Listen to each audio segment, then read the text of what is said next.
പഹൽഗാമിൽ നടന്ന ഭീകരാക്രമണത്തെ തുടർന്ന് ജമ്മുകശ്മീരിലെ ടൂറിസം മേഖല ആകെ സ്തംഭിച്ച അവസ്ഥയിലാണ്. വിനോദസഞ്ചാരികളുടെ വരവ് പൂർണ്ണമായും നിലച്ചതോടെ പ്രദേശത്തെ സാധാരണക്കാരുടെ വരുമാനവും നിലച്ചു. ജമ്മുകശ്മീരിലെ പഹൽഗാമിൽ നിന്ന് എസ് നന്ദഗോപൻ തയ്യാറാക്കിയ റിപ്പോർട്ടിലേക്ക്.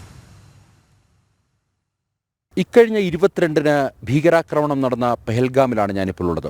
പെഹൽഗാമിലെ ടൂറിസം മേഖലയാകെ പൂർണ്ണമായും സ്തംഭിച്ച അവസ്ഥയാണ്. ഇവിടുത്തെ സാധാരണക്കാരുടെ ഉപജീവന മാർഗം പോലും തകർന്ന ഒരവസ്ഥയിലാണ്. ഭയ്യ, अभी इधर क्या सिचुएशन है? आप घोड़ा वाले है ना? अभी क्या है, कोई काम है क्या? हाँ, हमको सारे घोड़े के काम के बगैर कोई काम नहीं है. हमारा कारोबार यही है, घोड़े चलाना. यहाँ से टूरिस्ट आएगा जब तब हमारी रोज़ी रोटी बनती है. हमको टूरिस्ट के साथ रोज़ी रोटी है.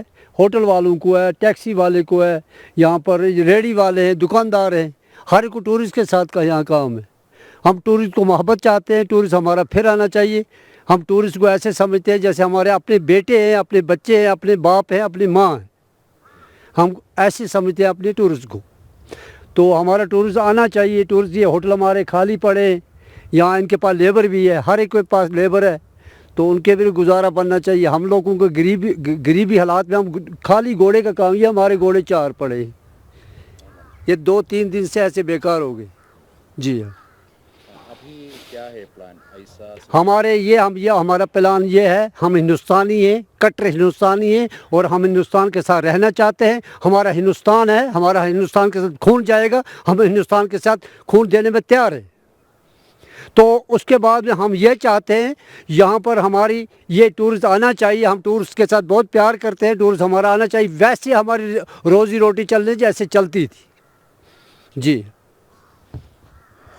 കുതിരകളെ കൊണ്ട് ഉപജീവന മാർഗം നടത്തുന്നവരുണ്ട്, ഒപ്പം തന്നെ ഹോട്ടലുകളുണ്ട്, അതേപോലെ തന്നെ നിരവധി കടകളുണ്ട്. ഇവരുടെ എല്ലാം ഉപജീവന മാർഗം പൂർണ്ണമായും നിലച്ച അവസ്ഥയിലാണ്. ഈ അവസ്ഥ മാറുമെന്നുള്ളതാണ്. മാത്രമല്ല, ഇവരെല്ലാം ഭാരതത്തോടൊപ്പം നിലയുറപ്പിക്കും, അല്ലെങ്കിൽ ഭാരതത്തോടൊപ്പം അടിയുറച്ചു നിൽക്കുമെന്നുള്ള കാര്യമാണ് ഇവരിപ്പോൾ വ്യക്തമാക്കിയത്. പെഹൽഗാവിൽ നിന്നും ക്യാമറമാൻ ഉണ്ണിക്കെ വാര്യർക്കൊപ്പം എസ് നന്ദഗോപൻ, ജനം.